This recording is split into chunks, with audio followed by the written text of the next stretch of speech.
नमस्कार दोस्तों और प्यारे बच्चों। नमक का दारू का इस पाठ का अगला भाग अब शुरू करते हैं। आपकी सुविधा के लिए मैंने गुलाबी रंग का एक चिन्ह लगाया हुआ है, उससे आगे हम पढ़ना शुरू करेंगे। देखिए, शुरू में ही एक कहावत लिखी हुई है, दुनिया सोती थी पर दुनिया की जीभ जागती थी। तो इस कहावत का अर्थ है कि लोगों को हमेशा दूसरों के काम में टांग अड़ाने की आदत है, यानी दूसरों के बारे में चर्चा करने की, चाहे अपने घर में कुछ भी हो रहा है बट दूसरों के बारे में हमेशा चर्चा करते रहते हैं। तो जैसे ही आलोपी दीन को गिरफ्तार किया गया और गिरफ्तार करके ले जाया गया तो सवेरे देखे तो बालक बूढ़े सबके मुंह से यही बात सुनाई दे रही थी। जिसे देखिए वही पंडित जी के इस व्यवहार पर टोका टिप्पणी कर रहा था, निंदा की बौछारें कर रहा था, जो कि पंडित आलोपी दीन को बहुत मानते थे, जो उसका सम्मान करते थे, जानते थे ये बेईमान आदमी है, लेकिन फिर भी उससे डरते थे और आज उसके बारे में बोल रहे हैं। मानो संसार में अब पापी का पाप कट गया।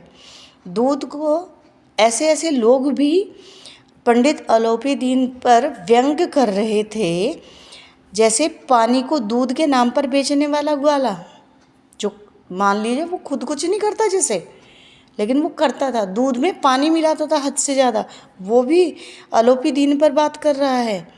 ठीक है, कल्पित करिए रोज नामचे भरने वाले अधिकारी वर्ग, रिश्वत लेने वाले, रेल में बिना टिकट यात्रा करने वाले लोग, जाली दस्तावेज बनाने वाले सेठ साहूकार, सब देवताओं की भांति गर्दनें चला रहे थे, जैसे उन्होंने कभी कोई गलत काम करा ही नहीं। जब दूसरे दिन पंडित आलोपी दीन अभियुक्त होकर कांस्टेबलों के साथ हाथों में हथकड़ी और हृदय में ग्लानि, अपराध भावना और शोक भरे यानी गुस्से से भरे हुए, लज्जा से गर्दन झुकाए अदालत की तरफ चल रहे थे तो सारे शहर में हलचल मच गई। मचनी ही थी। मेलों में कदाचित इतनी व्यग्र न होती, इतनी भीड़ न होती जितनी भीड़ पंडित आलोपी दीन को देखने के लिए थी। लोग घरों पर, छतों पर, दीवारों पर खड़े हुए थे, किंतु अदालत पहुंचने की देर थी और पंडित आलोपी दीन इस अगाध वन के सिंह थे। अगाध वन किसे कहा गया है? जो अदालत थी, उस जंगल के वो शेर थे। यानी उन्हें पता था वो वकील खरीदेंगे, जज खरीदेंगे, हर किसी को खरीद लेंगे और छूट जाएंगे, क्योंकि लक्ष्मी का जादू वंशीधर पर ही तो नहीं चला, वहीं तो धन काम नहीं आया, बाकी तो सब जगह धन काम आने वाला था।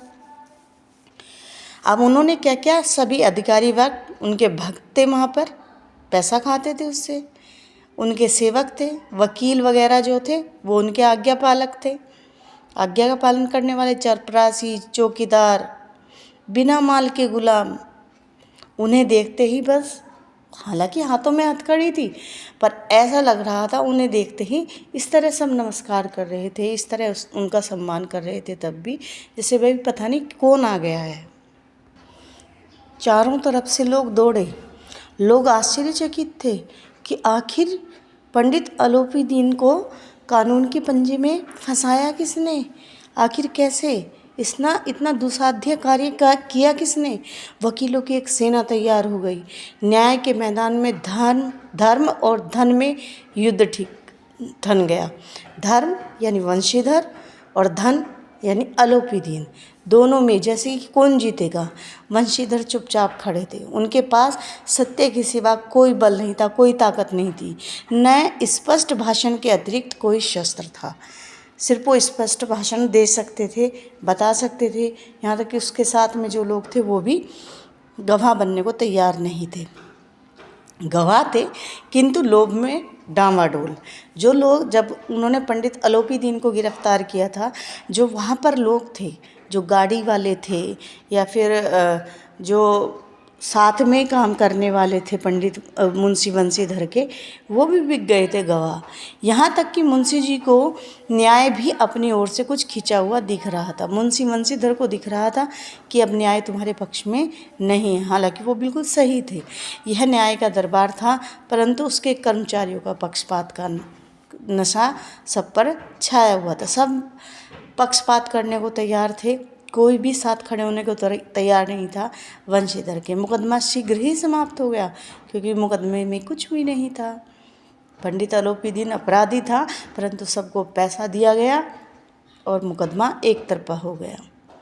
डिप्टी मजिस्ट्रेट ने अपनी तजवीज़ में लिखा कि पंडित आलोपीदीन के विरुद्ध दिए गए प्रमाण सब कुछ निर्मूल हैं, उनका कोई मूल्य नहीं है, भ्रमात्मक हैं, भ्रम पैदा करने वाले हैं।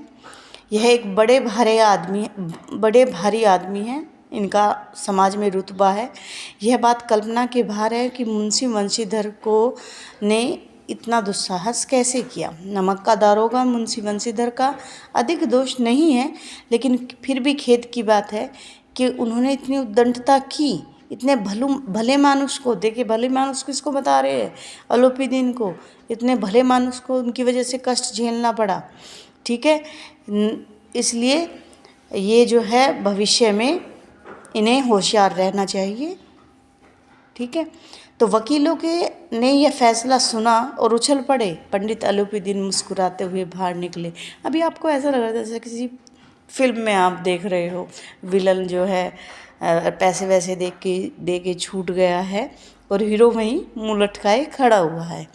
ठीक है, स्वजन बांधवों ने रुपयों की लूट की, उदारता का सागर उमड़ पड़ा, खूब पैसे आलोपीदीन ने लुटाए।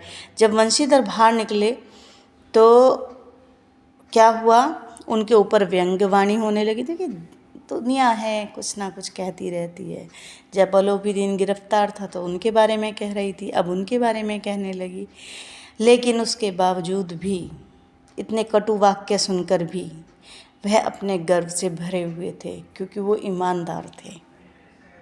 लेकिन उन्हें एक बात तो पता चल गई कि वो खेदजनक विचित्र अनुभव उनका रहा कि न्याय और विद्वता, लंबी चौड़ी उपाधियाँ, बड़ी बड़ी दाढ़ियाँ और ढीले चोंगे वाले यानी वकील कोई भी आदर के पात्र नहीं है।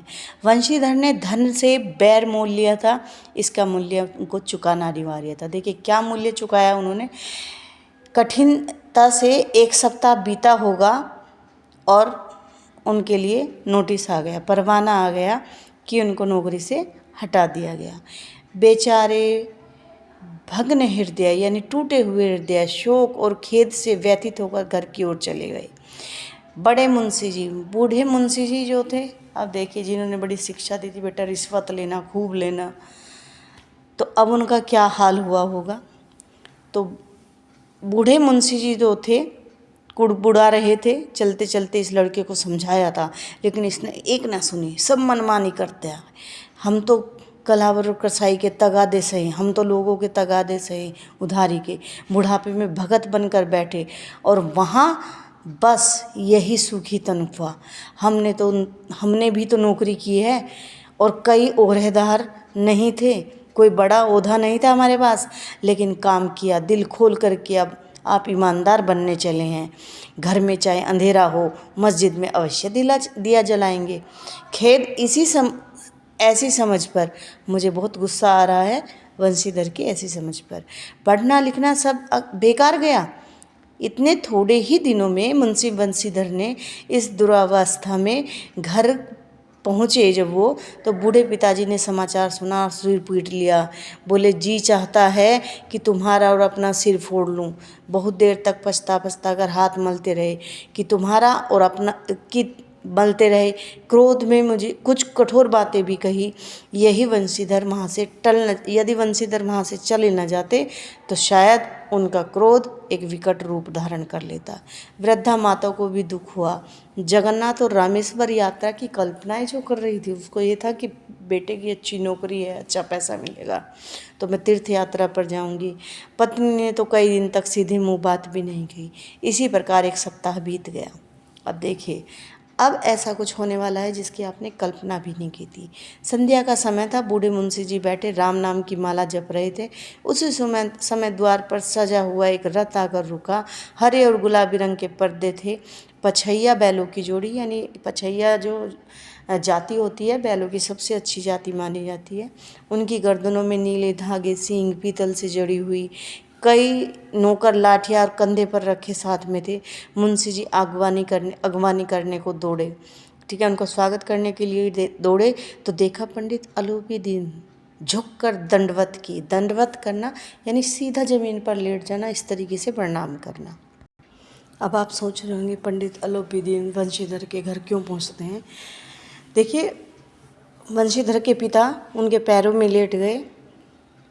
उन्होंने कहा अलोपीदीन से कि पता नहीं मेरे बेटे ने ऐसा क्यों किया, उसे क्षमा कर दीजिए, ये कर दीजिए, वो कर दीजिए। उनकी लल्लो चप्पो करने लगे, खुशामद करने लगे और कहने लगे मेरा तो भाग्य उदय हो गया जो आप आ गए। आपको कौन सा मुंह दिखाऊं, मेरे मुंह पर कालिख लगी हुई है, मेरा अभागा कपूत, नहीं तो आपसे मुंह छिपाना ना पड़ता। ईश्वर निसंतान रखे पर ऐसी संतान ना दे। अपने लड़के के बारे में उल्टी सीधी बातें कहनी शुरू कर दी पंडित अलोपीदीन से। अलोपीदीन ने कहा नहीं भाई साहब, ऐसा ना कहिए। मुंशी जी ने चकित होकर कहा ऐसी संतान को और क्या कहूँ। अलोपीदीन ने वात्सल्यपूर्वक स्वर में कहा कुल तिलक कहिए। पुरुषों की कीर्ति उज्जवल करने वाला संसार में ऐसा कोई धर्मपरायण मनुष्य है जो धर्म पर अपना सब कुछ अर्पण कर सके। पंडित अलोपीदीन ने बंशीधर से कहा दारोगा जी, बंशीधर वहाँ आ जाते हैं, दारोगा जी इसे खुशामद न समझिए, इसे खुशामद करने के लिए मुझे इतना कष्ट उठाने की ज़रूरत ना थी। मैं किसी को भी भेजकर आपको बुला सकता था, लेकिन मैं स्वेच्छा से आया हूँ। आपने मुझे परास्त कर दिया, हरा दिया। हालांकि मैं जेल जाने से छूट गया, मैं बेकसूर साबित हो गया, लेकिन आपने मुझे हरा दिया, मेरा हृदय जीत लिया। आपने अपना और धन का गुलाम बनाकर मुझे छोड़ दिया।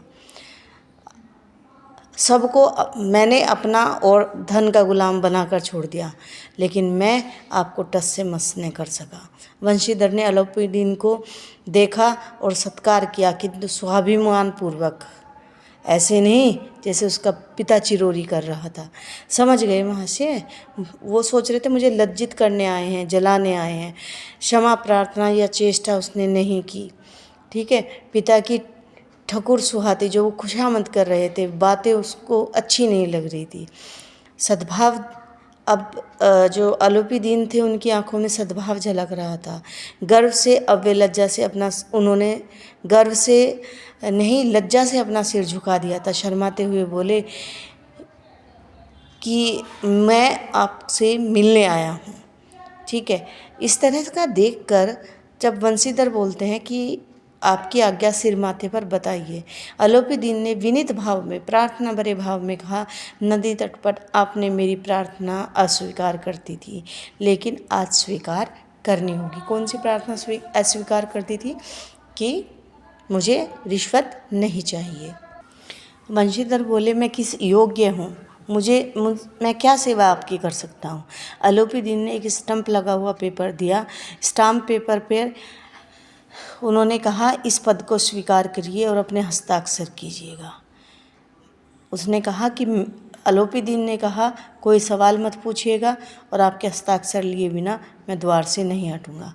पंडित मुंशी वंशीधर ने कागज़ को पढ़ा और उनकी आंखों में आंसू आ गए। पंडित अलोपीदीन ने अपनी सारी जायदाद का स्थायी मैनेजर नियुक्त कर दिया था। किसको? वंशीधर को। 6,000 वार्षिक वेतन के अतिरिक्त रोजाना खर्च अलग, सवारी के लिए घोड़े, रहने को बंगला, नौकर चाकर सब मुफ्त। कंपित स्वर में बोले पंडित जी मुझ में इतनी सामर्थ्य नहीं है आपकी उदारता की मैं प्रशंसा कर सकूं, किंतु मैं ऐसे उच्च पद के योग्य नहीं हूँ। अलोपीदीन हंसकर बोले मुझे इस समय अयोग्य मनुष्य की ही आवश्यकता है। वंशीधर ने गंभीर भाव में कहा यूँ मैं आपका दास हूँ, आप जैसे कीर्तिमान सज्जन पुरुष की सेवा करना मेरे सौभाग्य की बात है, किंतु मुझ में न विद्या है, न बुद्धि, न स्वभाव, न त्रुटियों की पूर्ति कर देता हूँ। जो इन त्रुटियों की पूर्ति कर दूँ, ऐसा महान कार्य के लिए एक अनुभवी की ज़रूरत होगी। अलोपीदीन ने कलम दान से कलम निकाली और वंशीधर के हाथ में देकर उन्होंने कहा मुझे विद्वता की चाह नहीं, न अनुभव की, न मर्मज्ञता। न कार्यकुशलता की। इन गुणों का महत्व का परिचय मैं खूब पा चुका हूँ। अब सौभाग्य और सुअवसर ने मुझे ये मोती दे दिया है, जिसके सामने योग्यता और विद्वता की चमक भी फीकी पड़ जाती है। मुझे आप ही अपने मैनेजर के रूप में चाहिए।